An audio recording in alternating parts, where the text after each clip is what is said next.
Hi, I'm Odellis, and I woke up in a hospital bed, bruised, stitched, and alone.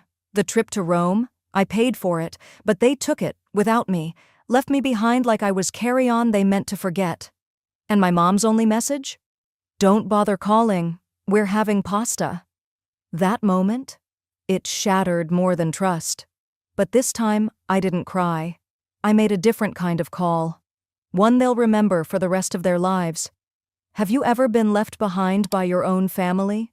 Drop your story below. You're not alone. I woke up to a rhythmic beeping, sharp, unrelenting. The fluorescent lights above me hummed like a whisper I couldn't quite place. There was something sticky on my chest, a tug near my ribs, and then pain. Not screaming pain, but the kind that creeps in like a tide, quiet, full, unrelenting. My fingers twitched toward the blanket, stiff, cold, a hospital gown. I blinked again. Tubes, monitors, the faint smell of antiseptic. Then the ache in my ribs reminded me I was still alive. But my first thought wasn't survival. It was Mom. Had she called? Left a message? I turned my head toward the stand by the bed. No flowers, no card, just the glass of water the nurse must have brought earlier. I didn't know the time.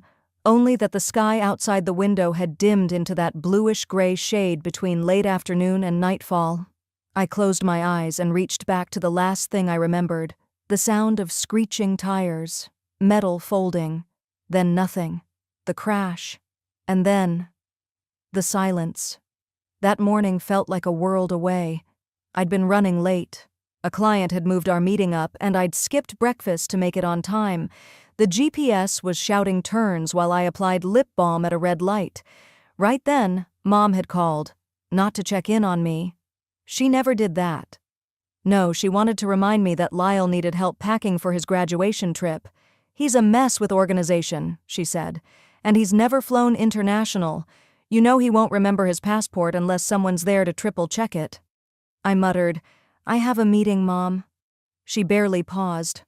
Well, try to drop by this evening if you can, and don't forget, he leaves tomorrow morning. I said I'd see what I could do.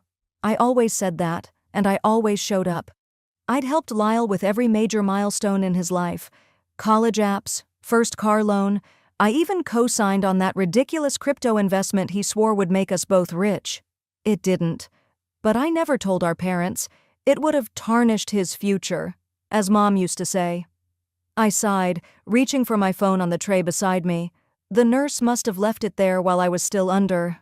One missed call. Lyle. I tapped the voicemail icon with a trembling thumb. His voice came through clear, cocky as ever. Hey, just wanted to let you know, we're boarding now. Don't call while we're in Rome. Cell service is a mess. Mom says you'll be fine. That was it. 12 seconds.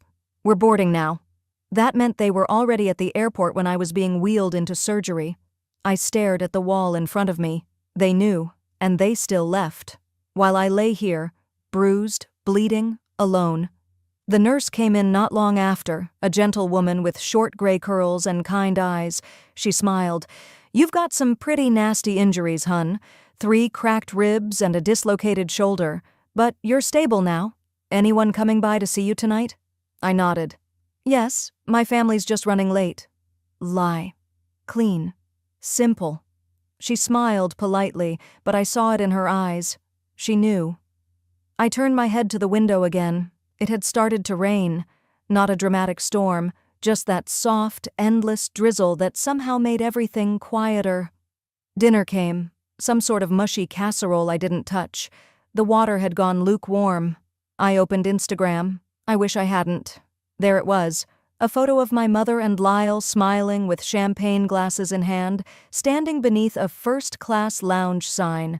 She had captioned it, "So proud of our boy. Rome, here we come." No mention of the accident, no words like, "Hope she recovers," or "Thinking of you, sweetheart." Just smiles, luxury, toasting to a future I apparently wasn't invited into. I swallowed hard. The nurse had turned the overhead lights low. It made the screen glow brighter in my hands. Too bright. I locked the phone and pressed it to my chest. There had been a time when I thought being the strong one mattered. When they called me resilient, I wore it like a badge. I told myself I was the reliable daughter, the one who didn't need cheering up, or big graduation send-offs, or Instagram tributes. But tonight, it felt like a punishment. Rain kept tracing lines down the glass, and in the hallway, I heard laughter. Someone's visitor had brought pizza and balloons, not mine. I curled slightly on my side, wincing at the sharp stab in my ribs. I wasn't angry yet. Not really. I was numb. That would change. Because while my body might take weeks to heal, something else had already broken beyond repair, and the only person who showed up that night wasn't who I expected. The last glow of light from the hallway dimmed as the nurse pulled the door to a soft click behind her. Outside, the world was quiet again, just the low hum of machines and the faint rain tapping against the hospital window. I had tried to sleep, but even with pain meds dulling the edge of my ribs, my mind kept circling the same truth. They left. They knew. They left anyway. I was somewhere between restless and exhausted when I heard the footsteps. Not the hurried, efficient stride of a nurse. These were slower, heavier, like someone unsure if they belonged here. Then came the knock. Soft, hesitant. I blinked, trying to sit up, only to wince and drop back against the pillow. A moment later, the door creaked open and the night nurse peeked her head in.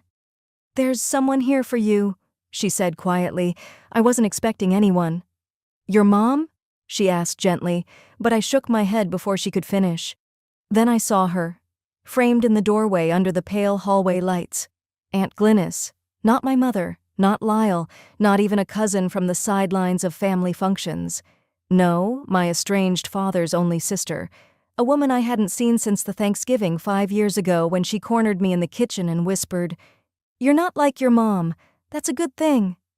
Back then, I didn't know what she meant. Now I did. She stepped in slowly, a brown handbag clutched tightly against her side, like she wasn't sure if I'd throw her out. "Oh, Dallas," she said with a faint nod. "You look awake." I didn't speak. I just watched her lower herself into the guest chair near the foot of my bed, adjusting her coat but never making eye contact. She didn't ask how I was doing, didn't ask about the accident, didn't even look at the machines beeping beside me. Instead, she cleared her throat. "Your parents are concerned." A bitter laugh almost escaped me. "Concerned? They're just worried you might do something rash," she added, smoothing her skirt like she was reading from a script. "You know how things can get, if this becomes a bigger deal, public even." I stared. "They asked me to check on you," she continued, voice clipped. "Just in case. Lyle's trip is important right now. This is his opportunity. His big moment." I couldn't help myself. "His big moment?" She nodded, like that settled it. "You understand, right?" It was suddenly so cold in the room, not from the air, from the words. She wasn't here out of love. She was a delivery person, a carrier of damage control. I looked at her, really looked at her. Same gold watch she used to wear, same prim little scarf tucked into her collar, the same eyes that once saw through the surface. But tonight? They were dull, complicit. I steadied my voice. "Did they tell you I could have died?" Glynis blinked, shifted. "They said you were stable, that you're always tough." There it was again. That word, tough. I turned my face to the side so she wouldn't see the moisture building in my eyes. It wasn't just a word. It was the excuse, the shield, the way they let themselves off the hook every time they failed to show up. "You're the strong one. You always bounce back. You're resilient, Odellis." They said it like it was a compliment, but it was just permission to ignore me. I looked down at the stitched wound along my ribs, the bruises blooming under the hospital gown, the IV feeding fluid into my arm like I couldn't even keep myself hydrated without help. Tough? No, I was barely holding it together. Glynis stood, brushing off her coat. "Anyway, don't be dramatic about all this. Your mom said they'll call once they're back stateside. Just rest." She reached into her bag and pulled out a Ziploc bag with my cracked phone and a white charger coiled neatly inside. "They found this at the scene," she said. "Also, maybe stay off social media for a bit. Rome's been really photogenic." She gave a faint, awkward smile, then turned toward the door. I didn't say goodbye, didn't thank her. I just listened as her heels clicked down the hall and faded. Then silence again. Just the beeping machines. Just me. I stared at the bag in my lap. The charger. My phone, shattered but still intact. A ridiculous part of me had hoped for more. Maybe a note scribbled on a napkin, a card, a voicemail with Mom's voice. But no, all I got was a charger. And her silence, louder than anything she could have said. I didn't sleep much after Aunt Glynis left. I lay there, blinking at the ceiling, the charger still in my hand like it might suddenly change into something else, something real. I listened to the machines hum. I watched the numbers blink. Nurses walked in, changed IV bags, took vitals. No one asked about visitors. Maybe they already knew the answer. The next morning came in slowly. No sunrise, just a dull gray pushing through the curtains. By the third day, my body had begun healing faster than my spirit. The bruises were yellowing. My ribs still throbbed when I moved too fast. But I could sit up. I could eat. I could fake a polite smile for the daytime nurse, Kathy, when she asked if I wanted pudding. That morning, she wheeled in my tray like usual: bland soup, a lukewarm bottle of water, crackers in plastic. But something else sat on the edge of the tray, a plain white envelope. No stamps, no return address. Just my name. "Someone dropped this off?" I asked. Kathy looked over her shoulder. "It came through regular mail, I think. Must have been overnighted." I stared at it for a while after she left, my spoon hovering over the soup. I don't know why I hesitated. Maybe because a part of me already knew. I peeled the flap open and slid out a single folded sheet of paper. My name was at the top. The handwriting was neat, familiar. Dad's. He hadn't called, hadn't messaged. But now, this. I unfolded the paper and began reading. "Odalys, I hope by the time you read this you're stable and healing. We didn't intend for things to go this way, but certain decisions had to be made quickly.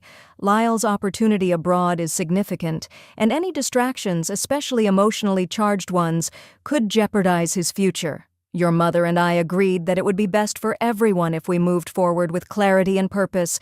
Please don't make things harder. We love you in our own way. Dad." That was it. No apology, no mention of the crash, no mention of me almost bleeding out on the side of a highway. Just a sterile little note explaining that I wasn't part of the plan, that my silence was part of their image management. My hands trembled. The letter rustled like dry leaves. "We love you in our own way." I'd heard that line my whole life. Translated, it meant, "We love you, but only as long as it doesn't cost us anything." I folded the paper back up, hands shaky. For a second, I thought about tearing it. But something in me needed to hold on to it, maybe as proof, or maybe because I needed to remember how this moment felt, so I wouldn't fall for it again. I sank deeper into the pillows and let my eyes close. But sleep didn't come. Instead, the crash came back. The rain had been steady that night. I'd been driving. The tires hissed along the highway like they were skating on oil. I remember glancing at my dad in the passenger seat, his phone glowing in his lap. Lyle was in the back, earbuds in, scrolling through photos of his packed bags. We were only 30 minutes from the airport. "Why am I even here?" I had asked, not quietly. Dad didn't look up. "Because we're family." "No," I had snapped. "Because you need a ride. You always need something. But when it's me, suddenly I'm too emotional." He sighed, that sigh he used when I wasn't being convenient. "You always take his side," I said again. Then headlights, then metal, then black. I don't remember the pain at first, just the way the air was sucked from the world, the weight of the steering wheel, the taste of blood, and later, sirens, a flashlight, then darkness again, and when I woke up, they were gone. Not in the waiting room, not in the hallway, not even a voicemail, just vanished. And now, 3 days later, I was supposed to accept it as strategy, as logistics, as what was best for Lyle. I clutched the letter to my chest and curled onto my side. It crinkled against my hospital gown. I bit my lower lip to keep the sob in, but it came anyway. Not loud, not sharp. Just a broken sound from the middle of me, like something deep and quiet had finally cracked. I must have looked ridiculous. Grown woman, bruised, tucked in a hospital bed, crying into a letter from a man who called abandonment clarity. The door eased open, but I didn't move. I heard the nurse come in. Then a pause. Then her steps softly retreating. She didn't say a word. Didn't need to. I stayed like that for a while. Still. Quiet. The letter pressed between my chest and my fist. Later that night, I turned on my phone. The screen flickered. Then a flood of unread messages. None from my parents. None from Lyle. But in the corner of the screen, a photo glowed. A snapshot from Rome. Them. All three of them. Smiling at a cafe table. Lyle in sunglasses. My mom toasting a glass of champagne. Dad with his hand on Lyle's shoulder. The message above it was from a group chat I was clearly no longer part of. Gonna be a killer week. Love y'all. I didn't delete it. Didn't block the number. I just stared at it, then tapped the side button and shut the phone off again. The screen went black, and so did whatever feeling had been holding on inside me. Not anger, not hope, just quiet. The sky was the color of dishwater when they wheeled me out. I clutched a small tote bag against my lap. Just a toothbrush, discharge papers, and the letter I couldn't throw away. No flowers, no balloons, just the echo of automatic doors hissing open behind me as Kathy, the nurse, gave me a quiet wave and turned back inside.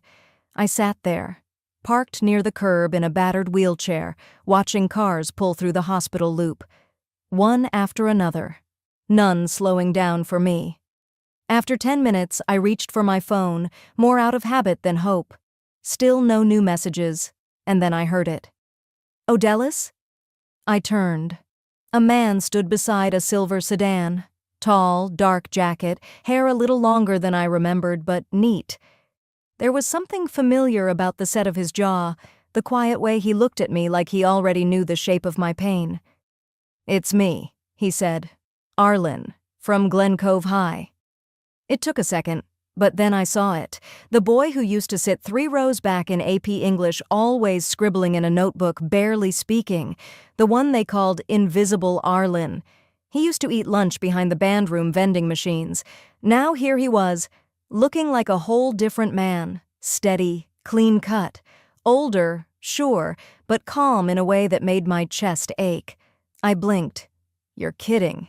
He smiled gently. "Not this time." I didn't argue when he took the handles of the wheelchair. Didn't ask how he knew. I was too drained. The car door clicked open, and with one hand he helped me ease in. He didn't rush me, didn't fill the silence with pity or small talk, just waited. We pulled away slowly from the hospital. For a few minutes there was only the sound of the turn signal, the thump of tires over a speed bump, and the hum of the heater. I turned toward the window. "Did my parents call you?" "No." He didn't elaborate. Then, after a beat, he added, "Funny thing, someone reached out, said you'd need a ride, gave me the date, the time, even the hospital name." I frowned. "Who?" He glanced over, one hand resting on the steering wheel. "Didn't leave a name." I studied him. The old Arlen I remembered would have stammered through that, would have flushed or over-explained. But this version? He just drove, steady as ever, like he had nothing to prove. We passed a gas station I used to bike to in middle school, then the old vet clinic where we took our golden retriever before Lyle forgot him at college. Arlen broke the silence again. "You probably don't remember, but in sophomore year, you stood up to Mr. Hanlon. Remember him? Physics teacher?" He nodded. "He tried to give Michael Steele credit for your project. You called him out in front of the whole class.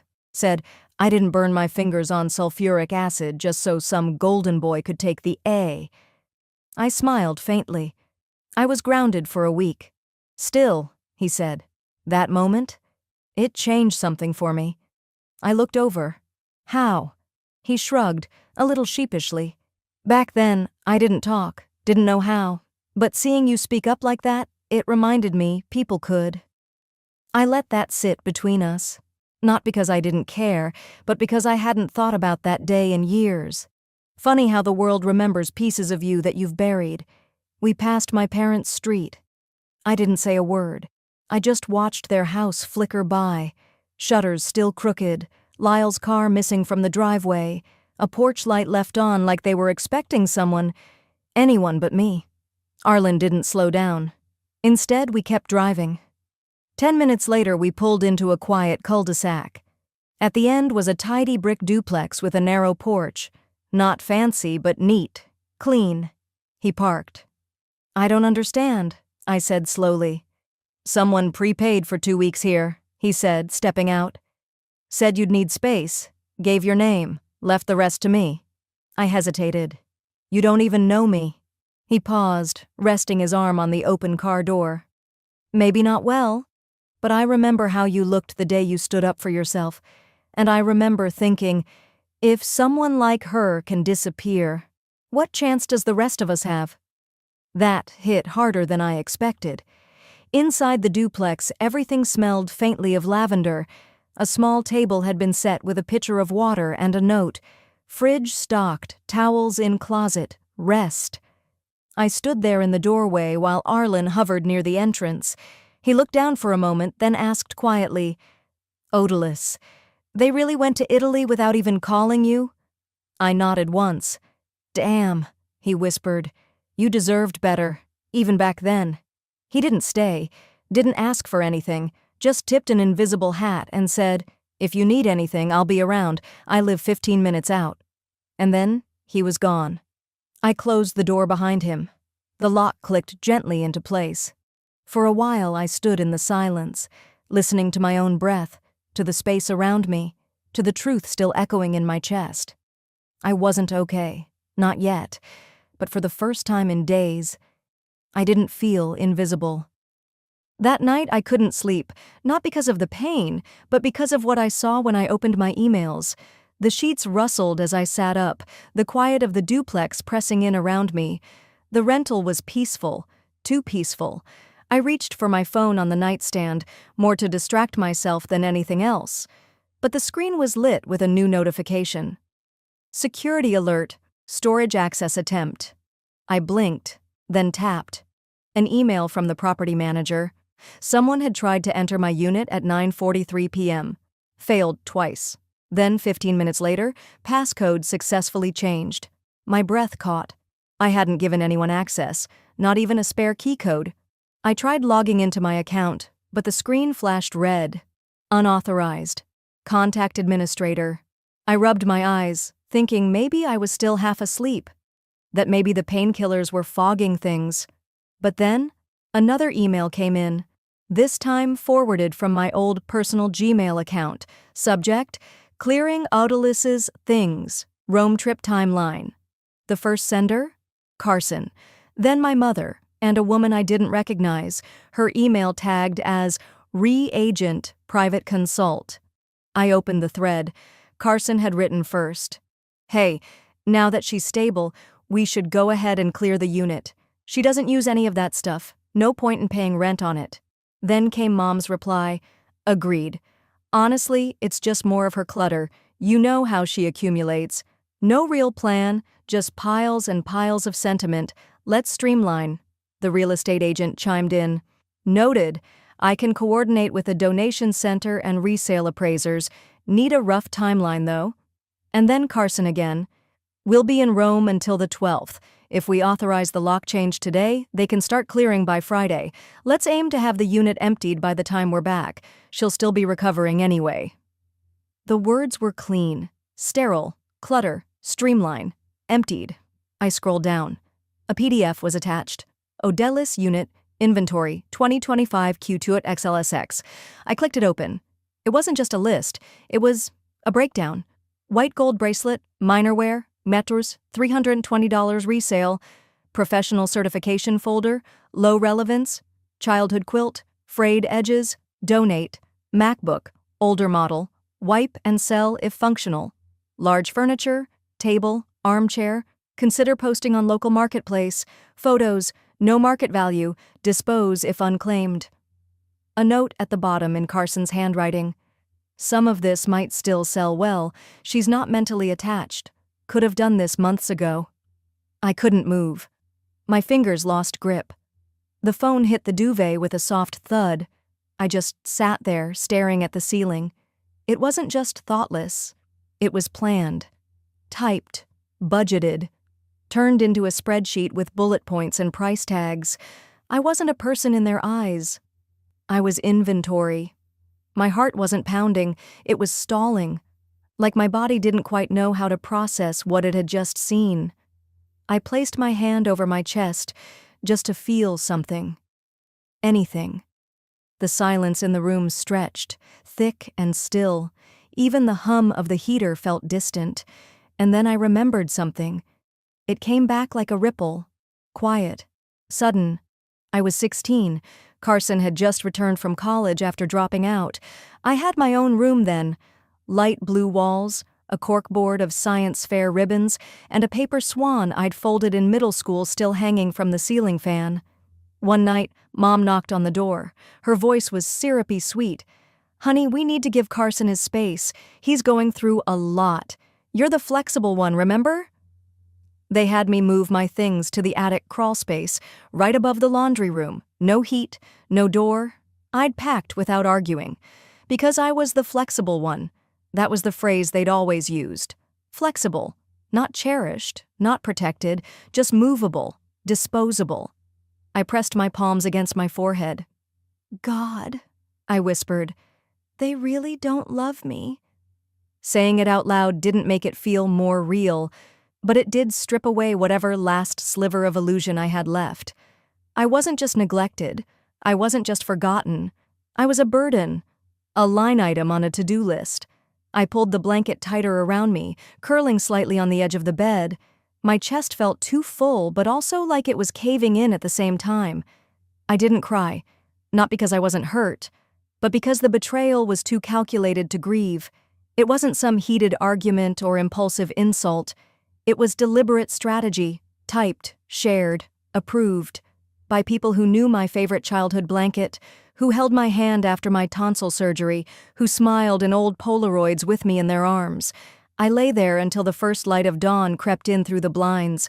My head throbbed, but my thoughts were sharp, not angry, not broken, just cold now. Resolute. Because there at the bottom of the spreadsheet in the footer of the document was a law firm's name. Corbin and Drew, Estate Planning and Probate Services. And I knew what I had to do next.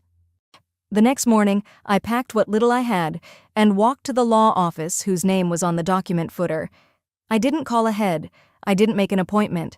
I just showed up, clutching a manila folder of printouts with shaking fingers and a face that hadn't fully learned how to smile again. The receptionist gave me a wary glance, but when I quietly said, "I just need to speak with someone about a property issue.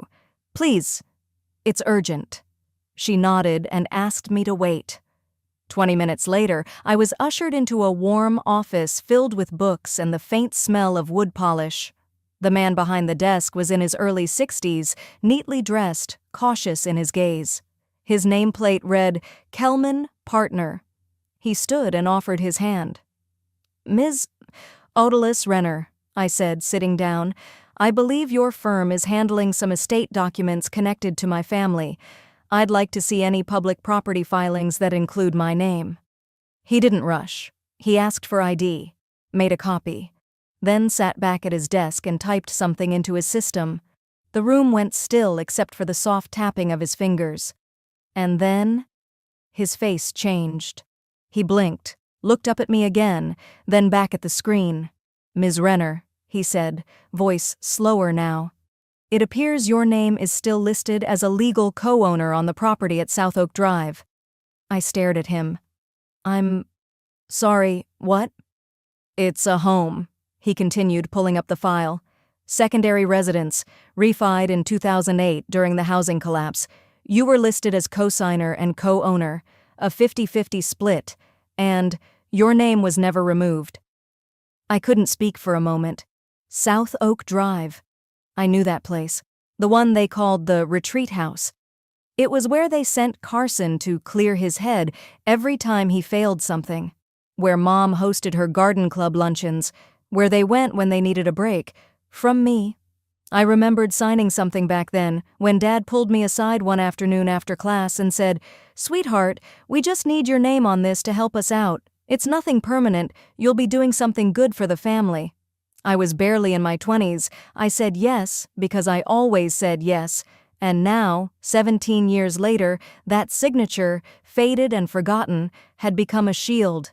"They're discussing liquidating that property," Mr. Kelman added, frowning. "But with your name still on the deed, they cannot do so legally without your full consent." My pulse steadied for the first time in days. I wasn't out of the fight. Not yet. And for once, the advantage was mine. I leaned in slightly. "I want to file a motion immediately. I don't consent to any sale or transfer. I want that on record, in writing." He nodded. "We can do that." "I also want a certified notice sent to whoever's managing the listing. I know there's a realtor involved. I'll need their information." "It's in the email thread," I said, sliding the printout across the desk. He scanned the names, eyes pausing at the forwarded message subject. "Clearing Odalis' things. Rome trip timeline." His jaw clenched, just faintly. "I see," he murmured. "We'll proceed carefully."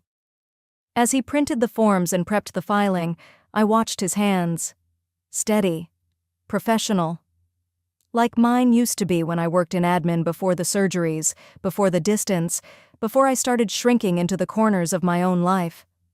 "I want it made clear," I added as he filled out the final field. "I am not just a beneficiary, I'm a stakeholder, a legal one." He paused, glanced up. Yes, you are." I left the office with a stamped copy of the motion and a printed letter addressed to the realtor. As I stepped out onto the sidewalk, a breeze caught the hem of my jacket. I zipped it up tighter, not from the cold, but from the weight of something shifting inside me. On the walk back, I took the long route. It wasn't intentional. My feet just turned that way, toward a part of town I hadn't visited in years. Past the corner pharmacy that still had an old soda fountain. Past the high school track field where I'd once run relay. Past a tiny bakery nestled between a laundromat and a church thrift shop. I stopped there. The glass was a little fogged, the lights inside warm. And I could still see, behind the counter, the tray of cinnamon rolls just like the ones Mom used to bring me every Sunday before church. Always two, one for me, one for her. She stopped when I turned 18. She said I'd grown out of sweets, but maybe I hadn't. I went in and bought one, just one, asked them to wrap it carefully. At home, I placed it in my freezer. Didn't even take a bite. I just stood there, door open, cold air on my face, looking at that little bundle. And I said, quietly, to no one in particular, "I'll eat it when I finally feel like I deserve sweetness again." Then I closed the freezer, turned off the kitchen light, and waited. 2 days later, just after I poured my first cup of coffee, the phone rang. No greeting, no pause. "Who told you about the deal?" The voice on the other end barked, sharp, high-pitched, and livid. I didn't recognize the number, but the voice was familiar enough. Laura Kendrick, my parents' real estate agent. I set my mug down slowly. "I'm sorry?" She exhaled hard, then hissed through clenched teeth. "You filed a legal block on the sale. That wasn't part of the plan." "What plan?" I asked, steady. "You're not even living in the state. Your name's been dormant for years." "And yet," I said calmly, "it's still on the deed." Silence. Then a scoff. "They've been preparing this transition for months," she muttered, like I was inconveniencing her vacation plans. "Renovation teams, staging consultations, early buyers lined up. You really want to tank all that for a technicality?" "No," I replied. "I want to tank it because that's my name on the land, my credit history, my legal stake, Not a technicality, just a fact. Laura didn't speak after that. Just a hard click of disconnection. No goodbye. I stood in my kitchen a minute longer, watching the sun hit the window glass. Some part of me thought that would be the end of it. I was wrong. That afternoon, while I was sorting old paperwork by the kitchen table, my phone buzzed again. This time, a name I couldn't ignore. Carson, my brother. I didn't pick up the first time, or the second, but on the third ring, I answered. "Hey," he said, his voice flat but laced with fake warmth. "Heard you've been busy." I said nothing.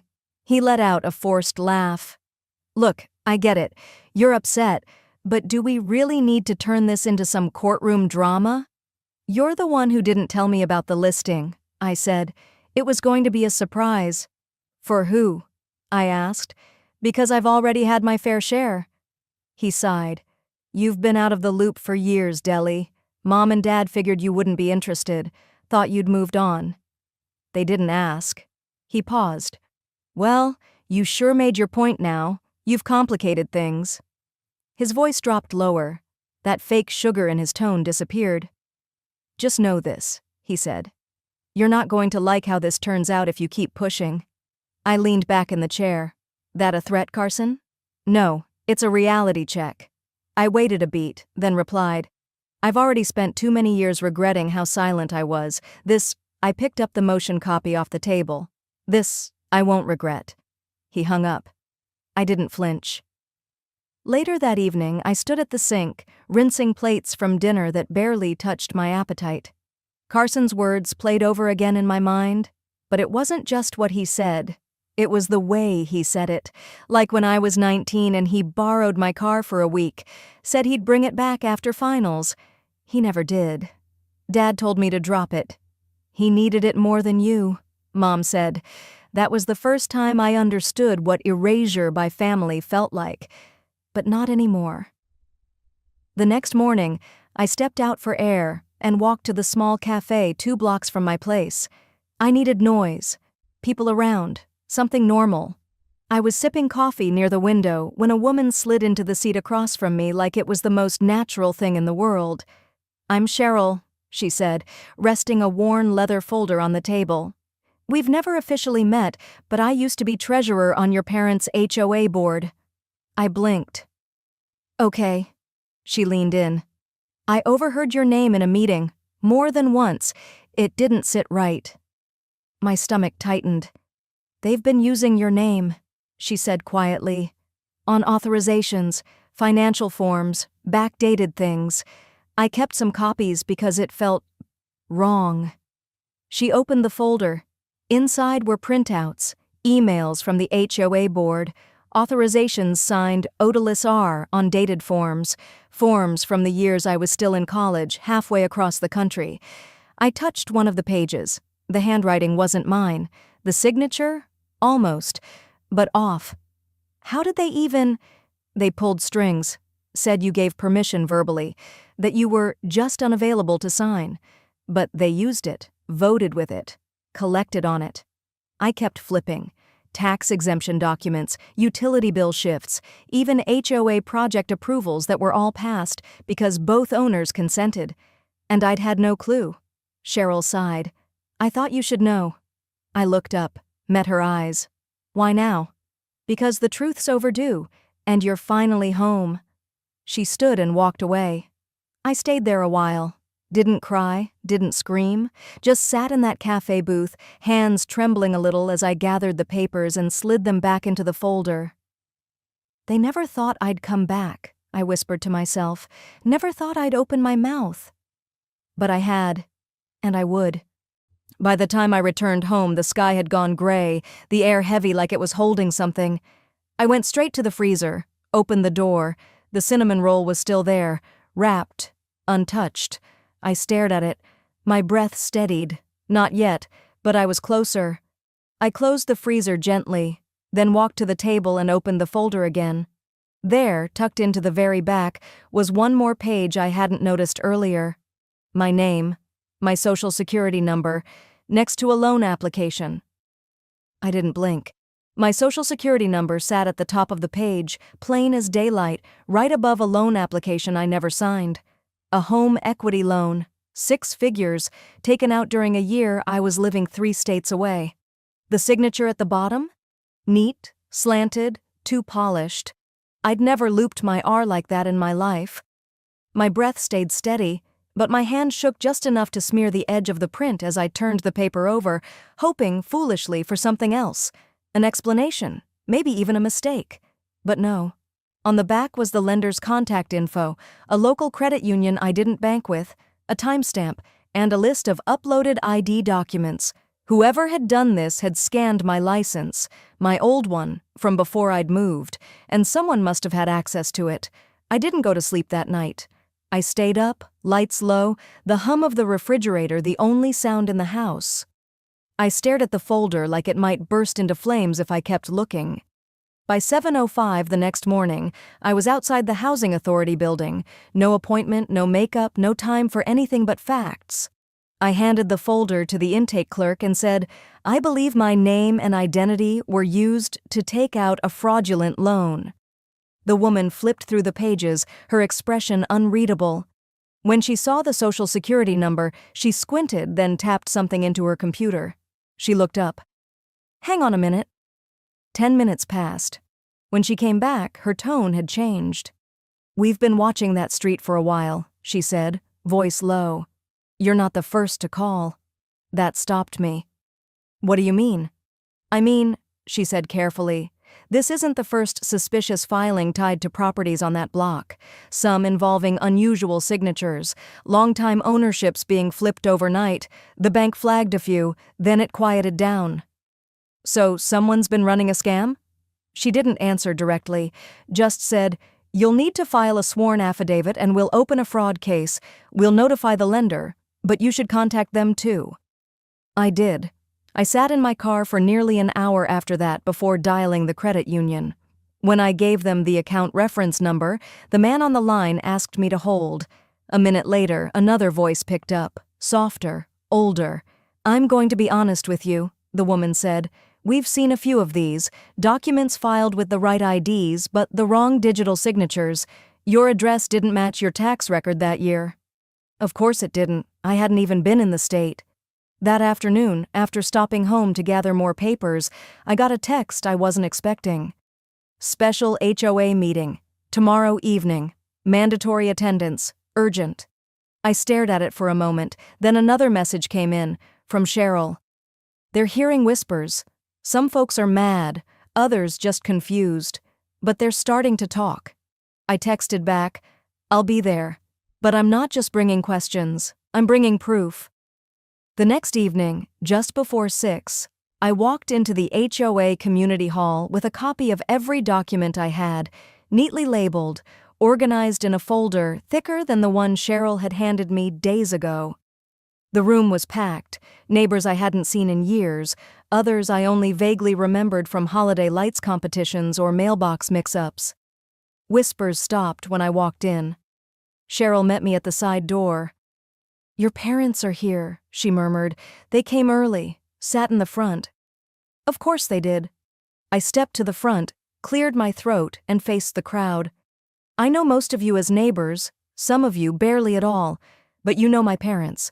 You know the stories they've told, the version of events they've shaped for years. Tonight I want to tell mine." The room was quiet, tense.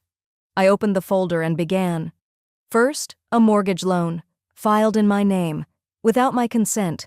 Here's the signature, compared with my actual one, notarized yesterday. I held up the papers. Second, authorization sent to this HOA under my name during the years I was living out of state. Here's my college enrollment to confirm I wasn't even physically here. A few gasps, a couple murmurs. My mother shifted in her seat.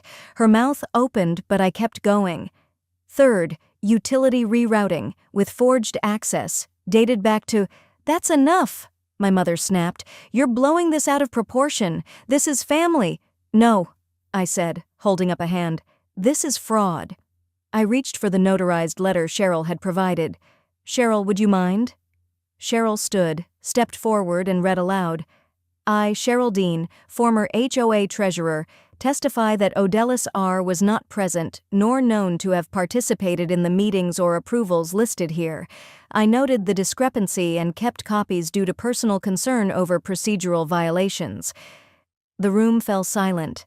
A man from the third row raised a hand.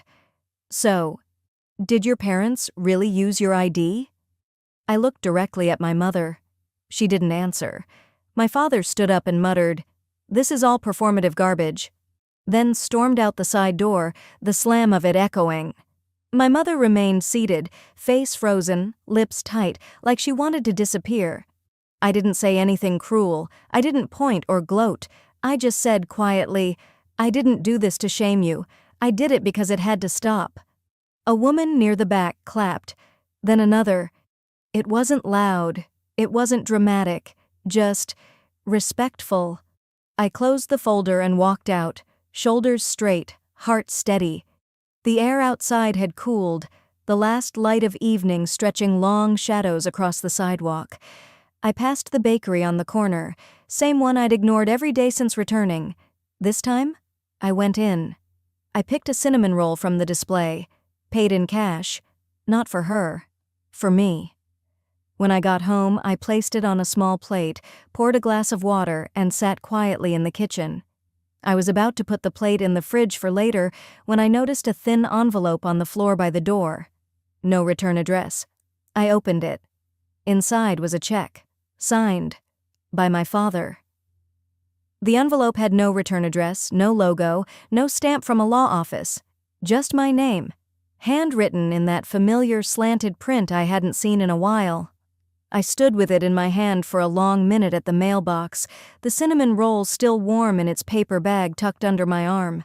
I opened it standing right there on the porch. The letter inside wasn't long, just a torn sheet of yellow-lined paper and a check folded twice. No greeting. Just, "This should make up for everything. Come home for Christmas. Dad." The check? It was for the exact amount I'd spent cleaning up the fraudulent loan, down to the dollar. I carried it inside without a word, placed it on the kitchen counter, and stared at it while the daylight slowly dimmed behind the blinds. I didn't cry. I didn't yell. There was no dramatic soundtrack in my head, just silence. I sat at the table and unfolded the check again. The signature was unmistakably his, bold, firm, just like the way he used to sign the bottom of our report cards when Mom didn't want to be bothered. For a second I tried to imagine him writing this out. Was he angry? Guilty? Did he believe this paper was a bandage that could fix a decade of cuts? I let the thought pass through and then out. I didn't rip the check. I didn't rush to the bank either. Instead, I went to the closet in my hallway, pulled down an old shoebox, and slid the check inside. Right on top of the notarized affidavit, the forged loan documents, and a photo of my house taken the week I moved in alone. On the lid of the box, in black marker, I wrote one word, proof. Later that week, as the neighborhood started stringing up lights and wreaths, I got a call from my cousin Lydia. I hadn't heard her voice in years. "Odellis," she said, almost unsure I'd pick up. I heard what happened." She didn't say from who. Didn't need to. "We never knew," she added quietly. "We just believed what they said. About you. About how you ran off, or didn't help out. I feel awful." I leaned back in the kitchen chair, phone pressed between shoulder and ear, watching the steam rise from my tea. "I'm not mad at you," I said. "I'm just tired."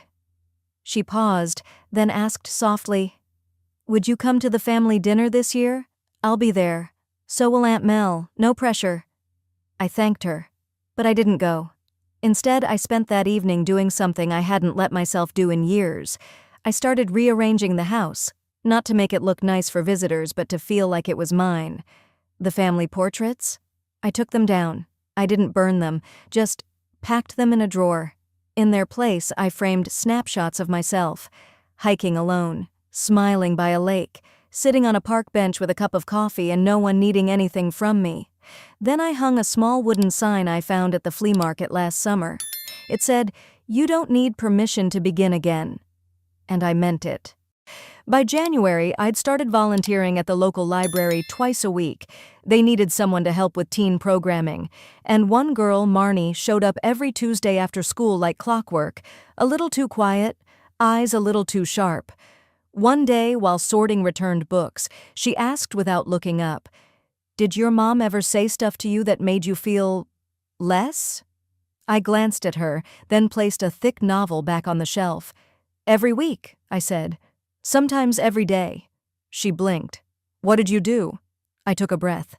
I believed her for a while, that I wasn't enough, that I was too emotional, too ambitious, too me. But later, I stopped waiting for her to change, and I decided I didn't need her to see me, I just needed to see myself. Marnie didn't reply right away, but the next Tuesday, she brought a book she wanted to write her own notes in. That night, after the shift, I walked home past the bakery. The sign in the window read, "New Year, New Recipes." I smiled. Back home, I went to the bookshelf and reached for the old cookbook I once gave my mother, the one she returned in a plastic grocery bag. The spine creased like it had never been opened. Now it sat between dog-eared paperbacks and new recipe cards. I had bookmarked 3 of the cinnamon roll pages, and the corners were faintly dusted with flour. I ran a finger along the edge. People always think closure comes wrapped in some dramatic finale, screams, apologies, tears. But mine was quiet. It happened slowly, in the unspoken refusal to go back, in the silence that followed truth, in that one cinnamon roll bought for myself. I didn't get the apology I wanted, but I gave myself something better, permission to stop waiting for one. I'm not angry, I just don't visit anymore. Do you think I was too cold, or just done being burned?